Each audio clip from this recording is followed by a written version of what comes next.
All right, in this lesson, we're going to take a look at the case of price gouging. This example can be found in Michael Sandel's book called Justice. And since we've been talking about free markets and how the different political parties place a different emphasis or look at the role of free market and government in different ways, this will be a nice example to analyze. Sandel makes a point that some general arguments in favor of free markets are the following. One, that they promote the welfare. And you'll hear this from folks on the right of the political spectrum, that what free markets do is they give people incentives to provide what people want. And as free people engage in these economic transactions, they are going to be better off, because you don't voluntarily engage in the interaction unless you think you're going to be better off. So as everybody is sort of better off by these economic interactions, the whole sort of society is going to benefit, right? So we can say that the free markets are going to promote the general welfare. This is one argument in favor of free markets. And another is that the market system itself respects individual freedom. Right, so we all get to choose whether we purchase this or that or don't purchase anything at all, right?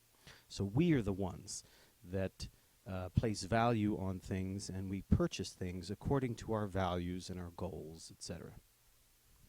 So promoting the general welfare and respecting individual freedom. These would be two of the virtues of the free market, the benefits of the free market. So let's take a look at the problematic case, price gouging. So here's a scenario. After Hurricane Katrina, there were a lot of people trapped in New Orleans, and they did not have food and fresh water. There was plenty of water around, but it wasn't the kind you wanted to drink. So let's suppose somebody, recognizing that situation, somebody outside of the city, purchases water at current market values. Let's say it's $2, right? Then they go into the city, and they sell their water for a considerable profit, $20. Right? Now we're going to call this an example of price gouging. So after some kind of catastrophe or emergency or disaster or something, people are in desperate need of something. Others provide the needed material at extremely inflated prices due to the circumstances of the emergency. Well, this is a market mechanism in play, right? So we've got thirsty people. That's a market for water. Satisfying wants is what drives market interactions. The enterprising water sellers are meeting a market demand.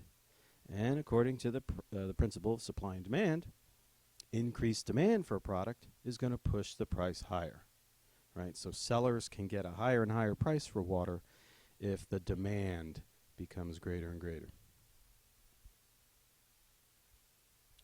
So let's start to examine some of the principles as they relate to this specific example. We can inquire as to whether we think this is an example of freedom and fairness, just to start off. So here we have the seller selling $20 bottle of water. Some individuals in the area might have the 20. So they say, yeah, we'll take it, $20 in exchange for the water. Voluntary market transaction. These folks over here, they only have $2. Right, so they could have purchased some much needed water at the market value prior to the emergency, but now they are priced out of the market. So we can ask the question, do we look upon this situation where some get to have water, some get to purchase water, and others don't? Do we think of this as fair, right? And there might be some disagreement about that.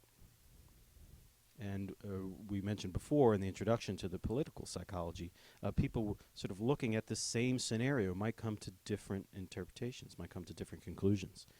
We might say that they're looking at the same situation through different frames.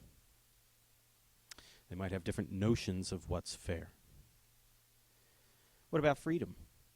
Well, the member markets they respect individual freedoms, and here these folks down here with $20 in their pockets, they are free to trade that 20 for water, right? They place a value on water. They have the resources to acquire the water. They are free to make that exchange. But it raises a question. Are these folks up here free, right? Do they have a free choice in this scenario? If they don't have enough money, do we want to say that they have less freedom? What about welfare? Remember, one of the arguments for the free market was that it would produce the general welfare. So here we have our seller sold to these folks down here. But again, these two up here, they are out of the game. They can't get the much needed water. Now, let's ask a question. Is the general welfare being promoted, right? Well, it depends on sort of how you look at it. From the seller's point of view, if they were defending their selling of the water in this case here, they might say, well, the market system does promote the general welfare, because what's going to happen is, if word gets out that you can make a lot of money selling water, right, that creates an incentive to increase the supply of water. And that then is going to meet the needs of more and more people who are thirsty. So over time, the argument is that this free market system will promote the general welfare. But in the immediate aftermath of a hurricane, these folks here are not necessarily going to be around to see the increased supply of water, right? So for them, they might say, hey, yeah, well, the general welfare is good for you, but not us, right?